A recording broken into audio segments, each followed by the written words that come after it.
ځکه قدردانو حضرت سیدنا ابوبکر صدیق رضی الله تعالی عنہ چې کله خپله لومړنۍ سیاسي خطبه وایي، سیاسي خطبه دا ده بطور خلیفه چې کله دا مبارک خلیفه شو او د مبارک چې کوم دی د خپل ژوند آغاز وکړ، نو په هغې ژوند په آغاز کې سیدنا ابوبکر صدیق رضی الله تعالی عنہ ټوله مکمل د هغې خطبه واوره. په هغې کې نه د روټۍ ذکر شته، نه پکې د دې ذکر شته چې تاسو له به زه چې هسپتالونه تاسو له جوړوم او زه به تاسو له دا سهولت در کوم دا در کوم.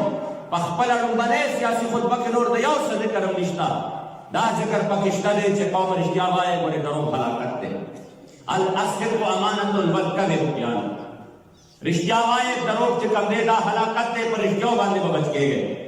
د هغې نه پس چې کوم دی دوی مبارک فرمایي ان احسنت فاعلوني و ان اسأت فقوموني. که زه یوه خبره چې کوم دی صحیح کار کوم نو زما مدد وکړئ، او که غلط کار کوم نو زما چې کوم دی په هغې کې ما لا رهنمایي وکړئ، ما دا غلط کار نه منع کړئ. ځکه فرمایي لا يدع قوم الجهاد فی سبیل الله الا ضربهم الله بالذل. دا د لومړنۍ سیاسي خطبې چې کوم دی الفاظ دي چې کوم یو قوم جهاد پرېښوده، الله کریم جل جلاله به په دې باندې ذلت مسلط کوي. چې چا جهاد پورې ټوکې وکړې او دهشتګردي ترې نه جوړه کړه، الله کریم جل جلاله به په دې باندې ذلت مسلط کوي. چې چا د حضور علیه السلام د دغه ټول مدني ژوند انکار وکړ، رب العزت به په دې باندې چې کوم دی ذلت مسلط کوي. چې چا د امن په نوم باندې د امن په نوم باندې د جهاد نه چې کوم دی د خلکو ذهن واړو، الله به ذلت مسلط کوي.